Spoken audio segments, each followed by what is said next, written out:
Mason Greenwood to Marseille, deal bombshell. João, Neves, deal blow. And Ugarte, De Ligt and Zirkzee deals expected to be concluded in the coming days/weeks. These are some of the stories we will be discussing on this morning's live show. But before we get into that, please do me one small favour. Smash a like on today's video. Let's try and see 800 likes on this morning's show. And if this is your first time watching, please do subscribe to the channel. I'm live every single day at 8:30, 1:30 and 6 p.m. UK time. Only 50% of people who watch our videos are currently subscribed. So if you're one of those who isn't subscribed, make sure you get involved. It's completely free content and it's your best way to keep up to date with all of your latest Manchester United transfer news and talk. Right, I wanted to start the show off by saying a massive congratulations to Kobbie Mainoo and Luke Shaw and obviously the rest of the England team for getting into the Euros final on Sunday.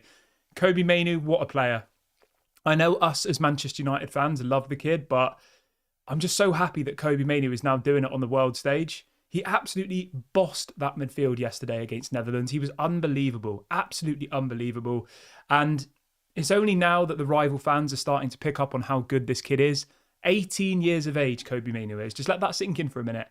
I don't even remember what I was doing at 18, but I definitely wasn't playing in a Euro semi-final, let's just say that. So congratulations to Kobbie Mainoo.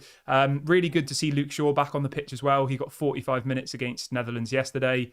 Hopefully next season is a bit of a comeback season for Luke Shaw. Hopefully he stays fit and hopefully we get to see the Luke Shaw of old, you know, because it is sad when you see someone of Luke Shaw's quality and he just gets completely destroyed by injuries. Luke Shaw is a really, really good left back, but he's just injured too much. So hopefully this Euros tournament has helped him build up some fitness and hopefully Luke Shaw next season is the player that we know Luke Shaw can be. Because if you go back to the season before the last, right, the reason why Marcus Rashford was so good was because of the partnership with Luke Shaw. Luke Shaw and Rashford worked really, really well together, and we saw how much it affected Rashford this season without having that left back, that permanent left back. You know, we didn't have a left back all season, but anyway, let's not focus on that too much. Let's all just say a big congratulations to Kobbie Mainoo. What an absolute legend! I just can't believe what he's achieving at the age of 18. It is absolutely mad. It is. Unbelievable player. Just to keep you on the topic of Kobbie Mainoo, apparently he is in talks with Manchester United to sign a new contract. That's 100% the right decision. At the moment, he's still on like a youth player contract, I believe. He's on very small wages at the moment anyway. So Manchester United really, really need to get this new contract over the line. He's currently only earning 20 grand a week at Manchester United, which if you compare that to say someone like Casemiro earns 350k a week. So yeah, Kobbie Mainoo will be getting a new deal.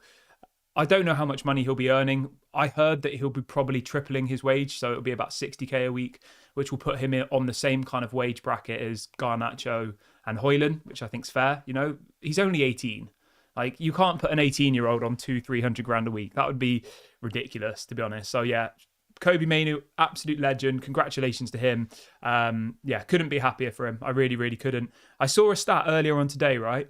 8 months ago, Kobbie Mainoo was still playing under-18 games for Manchester United in the under-18s. 8 months later, today, he's now starting for England in the semi-final of the Euros against the Netherlands. I mean, that is absolutely mad, isn't it? To go from playing under-18 football to the semi-final of the Euros. Like, but yeah, fair play to him. Congratulations. Really, really happy for him. So yeah, obviously we'll wait and see what happens on Sunday in the final. Let's see what people are saying in the chat quickly this morning. Somebody says, what do you think is happening with Malacia? There was a story yesterday from Manchester Evening News that apparently Malacia is still injured. There is no update on his return date. Apparently he's going to be out for at least another 8 weeks, they said. But they've been told that effectively no one knows how long Malacia is going to be injured for. It's really, really mad, isn't it, this Malacia situation? He's very young. He's just disappeared. He's disappeared off the face of the earth. And I don't know what we do, because we do need another left back. Is Malacia just going to be injured for the rest of his career? I really, really don't get it. Keeping on the topic of left backs, let's talk about that really quickly. Manchester United are currently looking at Ben Chilwell, which I think is a terrible, terrible signing. I don't want Ben Chilwell at Manchester United. I think he would be a really, really poor signing. We're also looking at Girona left back as well, who looks decent. Again, though, it's going to cost you big money. Miguel Gutierrez, apparently they want about 40 million Girona, which I think probably too much at this point. But we'll wait and see what happens with the left-back situation. Obviously, if Luke Shaw comes back and he's fit and he's available, then it probably doesn't mean we need a left-back as much, because obviously Dalot can cover at left-back as well, remember. And the other thing as well that I think a lot of people have forgotten is, you've probably forgotten this, Jared Branthwaite played at left-back for most of the season for Everton this year. He can play at left-back. He can play left-back, left-sided centre-back and right-sided centre-back. So I think that's probably why Manchester United is so fixated on signing Jared Branthwaite, because they know that he can also cover in that left-back position. And if we bring in Branthwaite, we wouldn't need to sign a left-back, because we'd have Luke Shaw, Malacia, Branthwaite, and we'd have Dalot. We'd have 4 people who can all play at left-back. So, yeah, we'll wait and see what happens with that one. Yes. Robert says apparently it's his knee. He's had 2 knee operations. Yeah, I did read about that. Malacia keeps getting better and then having a setback. Keeps getting better and then having a setback. And it's just a horrible recurring cycle. But we're going to move on to Mason Greenwood now. And I want everybody to let me know in the comment section, what do you think is going to happen to Mason Greenwood? Because this story just gets weirder and weirder. Get in the comment section now. What should Manchester United do with Mason Greenwood? Let me know your thoughts. But the headline that broke last night was that apparently Mason Greenwood to Marseille seems to be off. The deal doesn't look like it's going to go ahead. Obviously, the mayor of Marseille came out saying some pretty crazy things about Mason Greenwood. Very, very crazy things. I've spoken about it on the show before, so I'm not going to read out what he said again. But effectively, the mayor of Marseille is not happy about the prospect of Mason Greenwood joining joining Marseille at all. And he said that he's even going to go as far as contacting Marseille and the football club and saying, like, he's not welcome here. We don't want him in our city, etc., etc. So as a result of this, it looks like Mason Greenwood to Marseille is off. They have agreed a deal with Manchester United on a fee, but Mason Greenwood apparently isn't now going to move there. He doesn't want to go. He obviously doesn't feel welcomed. And I don't blame him, to be honest with you. Like, whether you want Mason Greenwood to come back or not, whatever your personal opinions are, why would you as a human move to a place where the mayor of that place has come out publicly and completely slagged you off? Like, you just wouldn't, would you? So off the back of this, Damasio has come out in the last couple of hours saying that apparently Manchester United are now in talks with Lazio over a permanent move for Mason Greenwood. The problem I have with this, though, is this not just going to happen with every club? Is the mayor of Lazio not just going to come out and say something similar? Like, how do we get around this? I don't really see a way, you know? Yeah, I don't really see how we get around this. It's very, very difficult. Like, even if you agree a deal with a club, there's always going to be public backlash, realistically. Just like with Manchester United, right? This time last season, it got leaked that Mason Greenwood was going to return to the first team. It got leaked that John Murtough and Richard Arnold had made the decision that Mason Greenwood would return. That was put out by The Athletic. Within 24 hours, Manchester United had to make a public statement saying that they weren't going to bring him back anymore because of public opinion, right? So we can keep agreeing deals with clubs. You know, we might agree a deal with Lazio today. Then what happens if, as I said, the mayor of Lazio comes out and says, we don't want him here, he's not welcome, he's done this, he's done that. Like, how do they get around that? Because I remember when he moved to Getafe, there was a bit of kind of fan backlash, wasn't there? But it was nowhere near as bad as this Marseille one. There was a couple of murmurs when he moved to Getafe, but it didn't really get to the level that it is at the moment with Marseille. Like, it's really, really bad, and it doesn't look like he will end up at Marseille. Yeah, that's kind of been widely reported now by multiple different people. So the general gist of it is the mayor of Marseille has publicly urged the city's football club not to sign Mason Greenwood from Manchester United. He says, the mayor says it's a disgrace to even have Mason Greenwood's name linked with the club. Like, he goes on and on and on and on. So let me know in the comment section, what do you think will happen with Mason Greenwood? What do you think should happen to Mason Greenwood?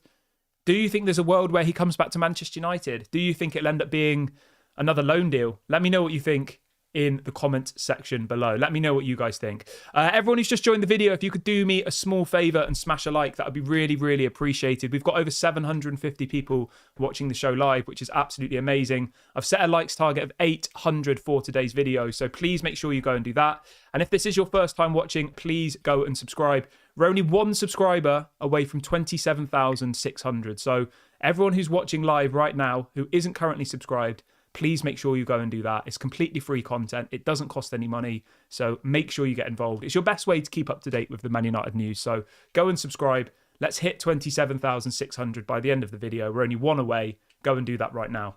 Okay, let's see what people are saying in the comment section this morning.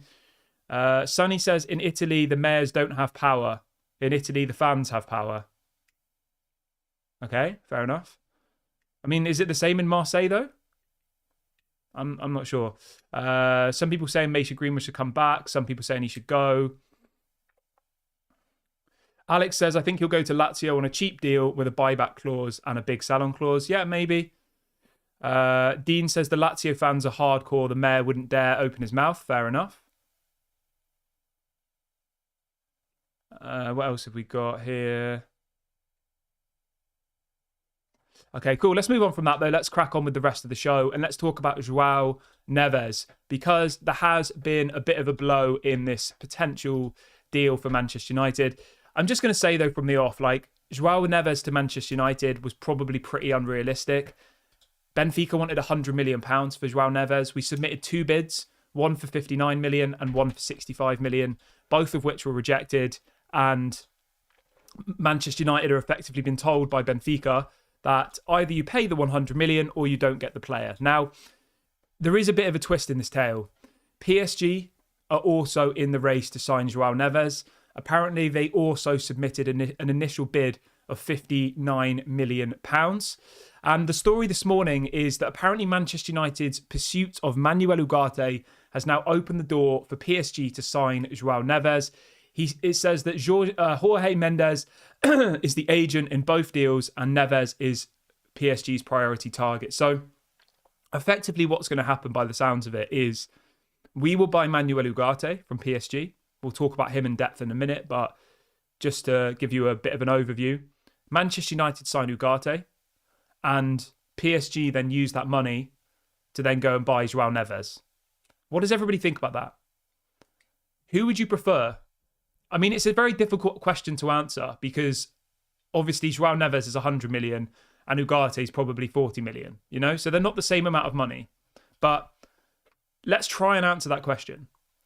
If Manchester United sign Ugarte and PSG then go and spend that money on João Neves, how would you feel about that? Who do you think's getting the better deal?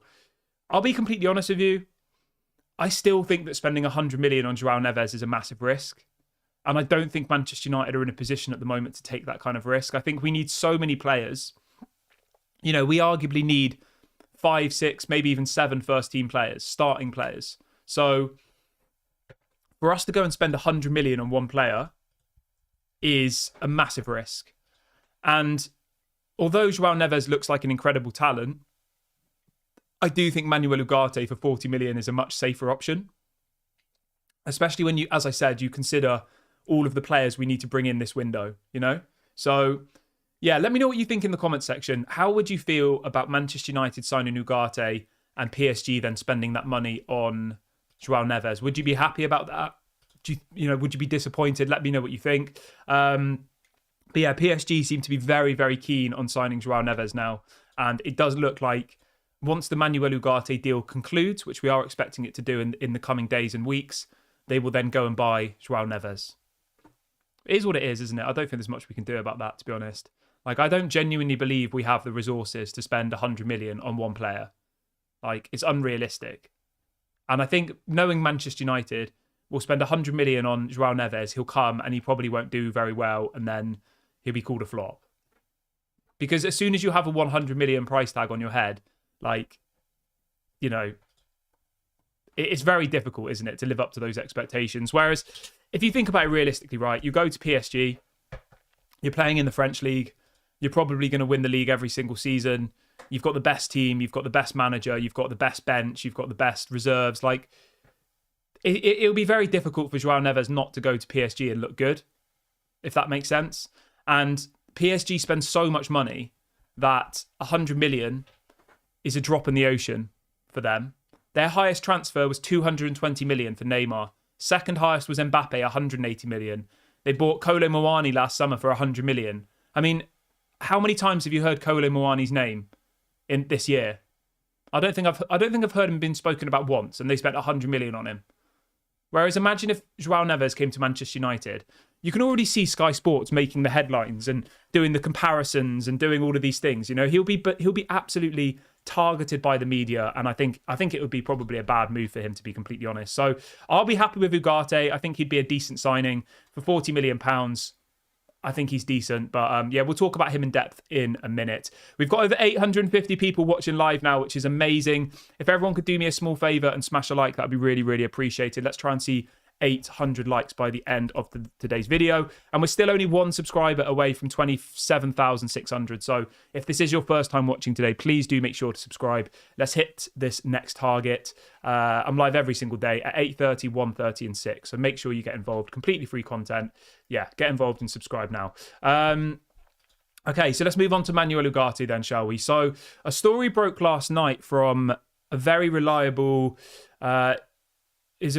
French journalist based in Paris, gets really good information around PSG, and they are reporting that Manchester United have now made an official offer of £38 million plus bonuses for Manuel Ugarte, and it says that Luis Enrique, the PSG manager, will now decide whether he wants to sell the midfielder or not. So we haven't had this confirmed yet from Fabrizio Romano. We're still waiting for him to come out on this.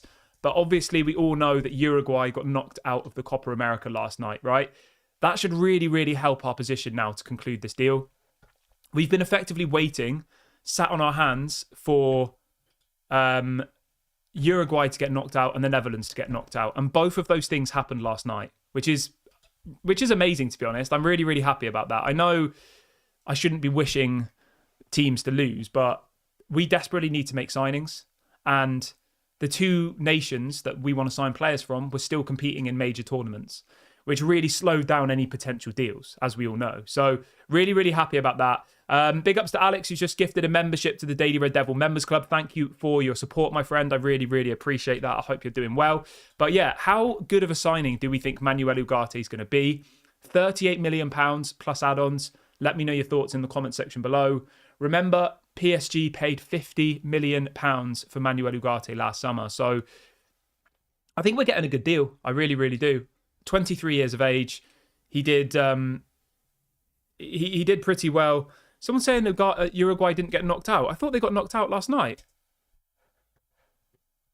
Or did they beat Colombia? Yeah, I don't know what people are talking about. Colombia beat Uruguay to set up semi-final against Argentina. Or have they got some stupid third place thing in Copa America? Because there was people trying to tell me yesterday that there was a third place thing in the Euros, but they stopped doing that. Oh, they have that. It's so stupid. Who wants to play a match to decide who's the third best team? I mean, who really cares? So yeah, I take that back.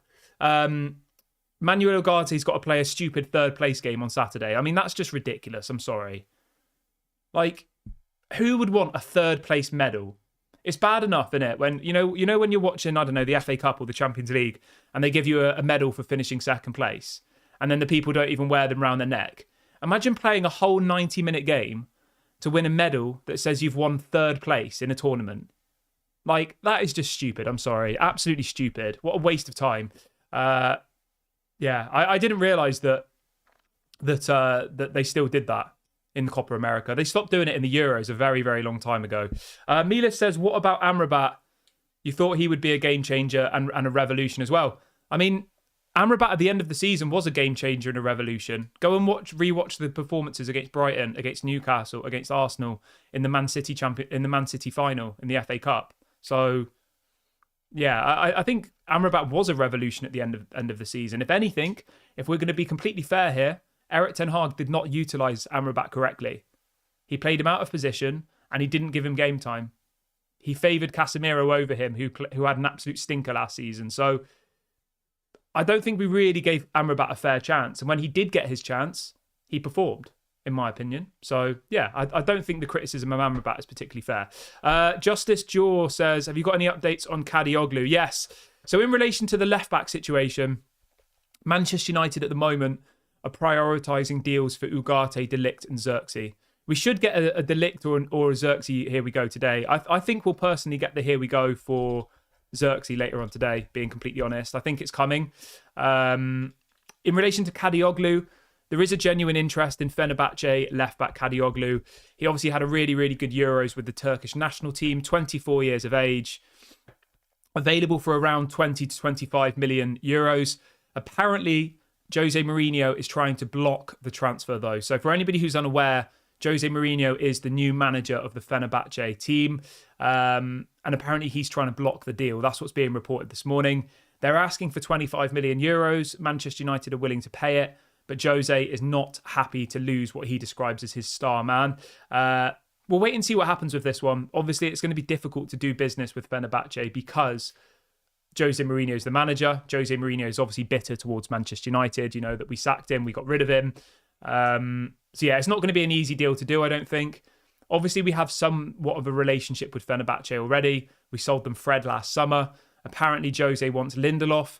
Is there a world where we sell Lindelof to Fenerbahce and sign Kadioglu? Maybe, hopefully. We'll wait and see what happens with that one. But as it stands at the moment, Kadioglu to Manchester United is quite quiet. There isn't really that many stories saying that we're going to sign him. It's just more that we've approached Fenerbahce. They've told us the asking price. Manchester United are deciding whether to submit an official bid. But Jose Mourinho doesn't want to lose the player. And I don't really know how much kind of say Jose Mourinho is going to have at Fenerbahce. I know in the past, a lot of the clubs he's gone to, he's tried to have, power over transfers and stuff. But I'll be honest, I don't know the exact situation at Fenerbahce, and I don't know whether he has like a veto on transfers or not. So, yeah, we'll have to wait and see what happens with that one. But, yeah, they have made contact, but there hasn't been an official offer. He is on Manchester United's list. He's available for 25 million euros, but Jose Mourinho doesn't want to sell him. So that's the latest on Kadioglu. Obviously, as and when we get more news on that, I will bring it to you. But as it stands, Kadioglu to Manchester United is not something that is going fast at the moment. So yeah, we'll wait and see what happens with that one. Okay, let's see what people are saying in the comments section. Milas says Ugarte has no discipline and had 74% passing. He is averaging 3 to 4 red cards per season. Fair enough. Well done for doing some research. I'll go and do some research as well. What I've seen of him, he looks good, but that's just, my opinion. Okay, let's move on from that, though. Let's talk about Joshua Zirkzee. So the Netherlands have been knocked out of the Euros. We can all agree on that, right? There's no third place round for the Netherlands. Thank God. They don't do a stupid third place match for the Euros. I honestly can't believe that they still do that for Copa America. Like, just imagine going home with a third place medal. Second place medal is bad enough. But anyway, so the Netherlands are gone. They've probably all left now. They're probably not even in Germany anymore.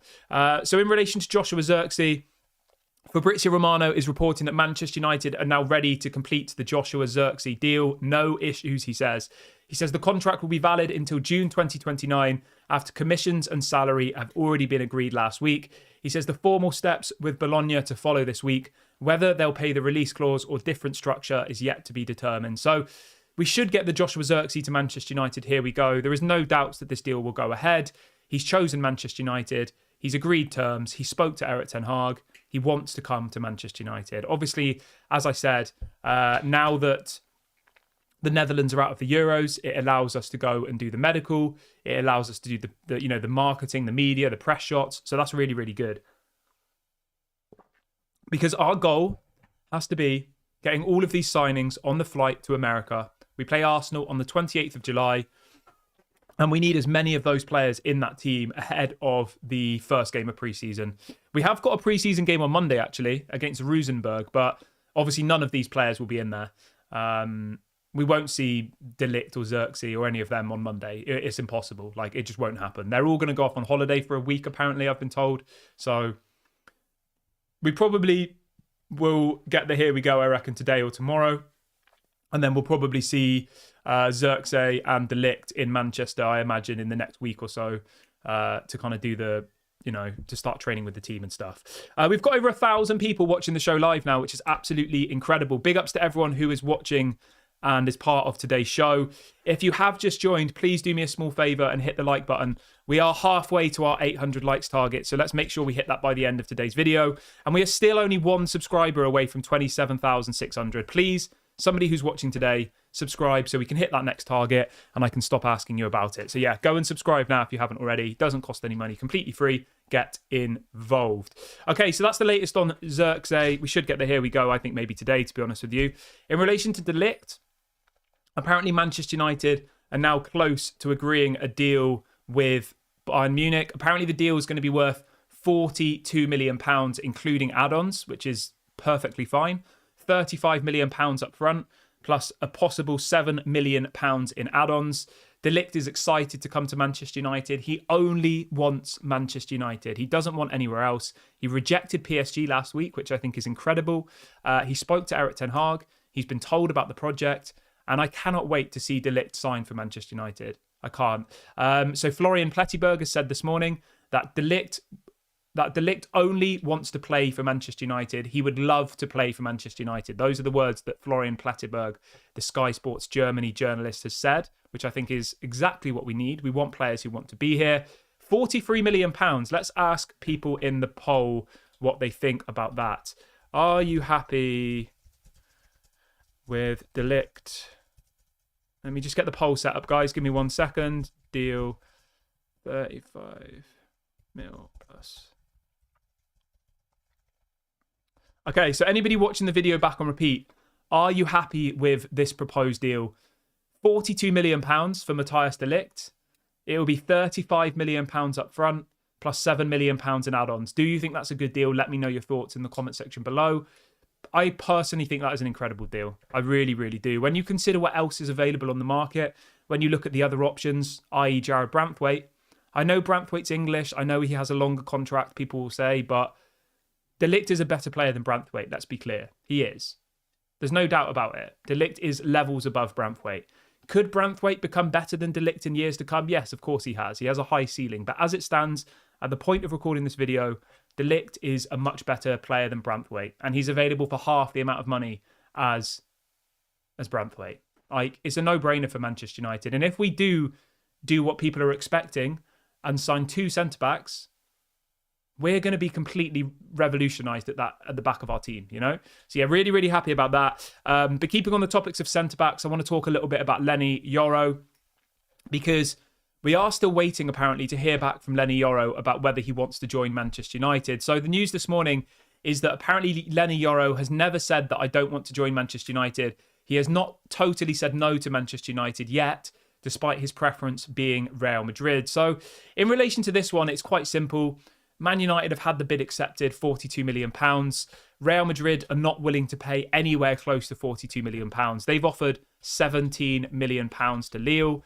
They've effectively said to Lille, either you take the money, right, or we'll sign him for free next season. He's only got 1 year left of his contract, Lenny Yoro. So they are in a difficult situation here. Lille, do they cave in and give Real Madrid the player for only 17 million euros? Do they run the risk of losing him for free next summer? Or can they convince Lenny Yoro to join Manchester United? Now, there's a lot of people who come at me in the comment section saying, why are we signing somebody who doesn't want to come to Manchester United? Now, it's not that he doesn't want to come to Manchester United. His priority is Real Madrid, right? But as this story says this morning, if Manchester United is the next best option, he will come to Manchester United. He's just got a very difficult decision to make here, realistically. He either stays for one more season at Lille, and effectively Lille get no money for him next summer and he goes as a free, or he comes to Manchester United, maybe he signs a 4-year contract. Oh, shit. He signs a 4-year contract, develops. He's only 18, remember. He develops in a young team alongside Kobe Mainoo, Garnacho, Højlund. And then if he wants to go to Real Madrid in 4 years, then why not? Go and do that, So I actually still think there's hope that this deal will happen, to be honest with you, because if you actually look at it in a more methodical way, he has an opportunity to come to Manchester United now. He has an opportunity to, get regular game time. But if you want to look at this on the flip side, some people might argue he might come to Manchester United and ruin his career and be another Donny van de Beek. Like, that is a possibility. Because if you look in recent years, we've developed players for our youth team really well. You know, the people like Garnacho, people like Kobe Mainoo. But if you look at actual players we've signed, in the last 10 years, I bet you can't name me 3 players that have come to Manchester United and got better. The only player I can actually honestly say, hands on heart, that's come to Manchester United and improved is Bruno Fernandes. I honestly can't think of another single player, to be completely honest. Can you? Martinez is at the level he was at Ajax. Who else? Eriksen, I think, has probably got worse. Casemiro's got worse. Anthony's got much worse. I can't think of any others off the top of my head. You could maybe argue that Dallow's improved at Manchester United, but like, we signed him when he was young, so there wasn't really much to kind of to compare with. But in the last 10 years, I genuinely reckon you'd struggle to think of 3 players who've come to Manchester United and got better. Every other signing we've made has got worse, realistically. So maybe he's looking at that situation thinking, yes, I could go to Manchester United. Yes, they want to buy me. Yes, they've offered big money, but am I actually going to develop and get better at Manchester United? Or is my career just going to go down the drain? And I know people don't like to hear that, but that is the reality of the situation, isn't it? Like, people saying Amad Diallo, like, really?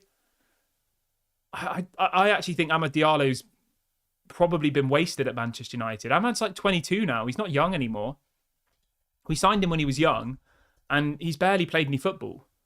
Jadon Sancho, I mean, you go through all of the big signings we've made over the last decade, and pretty much every single signing we've made has got worse. So he probably will be looking at that thinking, you know, if I go to Manchester United, are we going to be battling for 8th again? Like, I don't know. It's a difficult one. I hope that he comes to Manchester United, and I hope that he comes and does well. But I do still have this worry that players look at Manchester United and see it as a place where they're not going to actually develop and they're going to get worse. Although I do think under Erik ten Hag, players have improved. So hopefully Erik ten Hag is the exception and he's going to actually bring in players. Somebody's saying Luke Shaw's got better. Has Luke Shaw really got better? I don't think he has. Like, not much, to be honest. Chris says 90% of players go downhill. Let's be honest, but it's their own downfall. Yeah. Yeah, it's disappointing, isn't it? We'll wait and see what happens. Somebody says, I think Lenny Yoro would struggle in the Premier League. Yeah, I did see someone talking about that the other day, that, you know, Lenny Yoro isn't the most physical. He's only 18, you know, he's not like particularly developed at this point. And they were saying, I think he'll struggle with the physicality in the Premier League, which, I don't know. I'll be honest, I haven't seen enough of him to know how physical he is. What I have seen of him, he looks really good, but arguably all the clips you see on Twitter and stuff are always his best clips. I've never seen him up against like a really strong striker. You know, it's always him doing something good opposed to him doing something bad. So I don't really know the answer to that one, to be completely honest. People are saying Højlund's improved. I don't think Højlund's improved since he's joined Man United, to be honest. I think he's still kind of at the level he was at Atalanta, you know? But anyway, you can keep letting me know what players in the last decade have got better since they've come to Manchester United. Other people are saying Luke Shaw still. I mean, even if I agree with you on Luke Shaw, right? The only 3 that you can genuinely then say is Luke Shaw, Dalot and Bruno. And that's probably it, realistically, in the last decade. We've spent over $1 billion in a decade, and only 3 of those signings have got better than what they were before they joined the club, you know? People are asking about Willy Camboala. Alex says, I've not seen enough of Lenny Yoro, but can we genuinely say that he is better than Willy Camboala?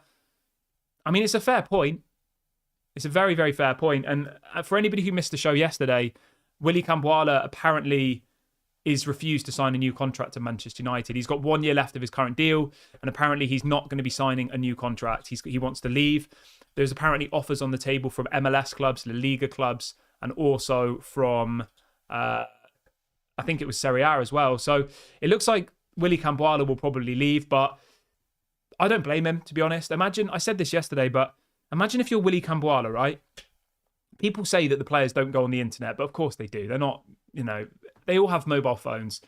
Willy Camboala will see that Manchester United are linked with De Ligt, Lenny Yoro and Branthwaite. and he'll see that Man United apparently want to sign 3 centre-backs. And he's going to be sat there thinking, how do I have a future here? He only got game time this season because we had an injury crisis. For large points of the season, we had Johnny Evans and Casemiro as our starting centre-backs. Let that sink in for a minute. That was the only reason Willy Camboala got to get any game time. So he's going to look at this situation thinking, next year, Martinez, Maguire, Lindelof, all of those players will be back fit. And then we could also potentially have Lenny Yoro, Branthwaite and De Ligt.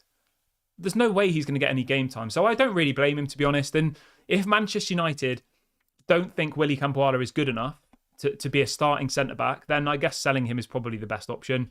But it is sad, isn't it, when you actually start bringing through these youth players and they do show you, glimmers of first-team potential and they don't see a direct route to the first team and their only option is then to leave. But I guess that's just how football works, Somebody saying, what about Garnacho?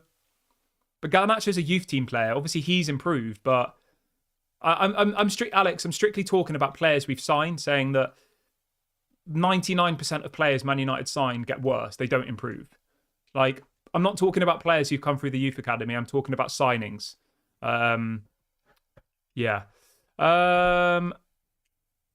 Right, okay. I've got a couple more bits to get through before we end the show. We're still only 1 subscriber away from 27,600. So please, someone go and subscribe because it's really doing my head in. I'd really, really appreciate that. I've just dropped the link in the chat to subscribe if you haven't already. So please go and do that right now if you haven't already. Let's see what else people are saying quickly before I end the video. King Drax says we need to sell Maguire and Lindelof ASAP. Yeah, mate, I agree with you fully. Like, Lindelof and Maguire need to be 2 of the first players out of the door. Not because I don't like them, just because of, 1, their contracts are about to expire. He's got 1 year left of his deal, both Maguire and Lindelof. 2, they're both on very high wages. And 3, if we're going to sign 3 centre-backs, there is then no place for them at Manchester United. So, yeah, I mean, if I'm Dan Ashworth and Ineos and Erik ten Hag, I would be actively looking to move these players on without a shadow of a doubt. And I said this many, many times before, but I'll say it again. I'm going to be rating Manchester United's transfer window, on the outgoings, just as much on the ingoings. I think it's just as important because bringing in players is great, but the more players that we sell, the more players we can bring in. It's simple maths, isn't it? You bring in money, you can spend the money. So yeah, hopefully we see a massive overload of the squad.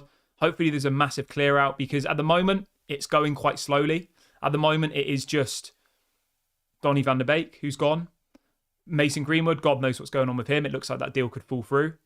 And other than that, there's not really that many people who have gone, is there?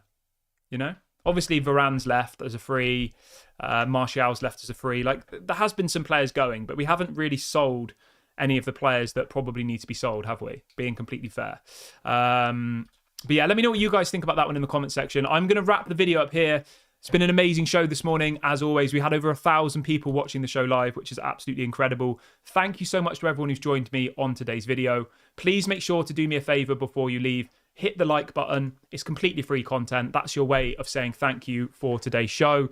Make sure you subscribe to the channel as well. I'll be back at 1:30 for a lunchtime roundup of all of the latest news. And then there'll also be a 6 p.m. show as well, as always. Thank you so much for joining me today. This has been Daily Red Devil, and I'll speak to you all in a couple of hours' time. Bye for now, everyone.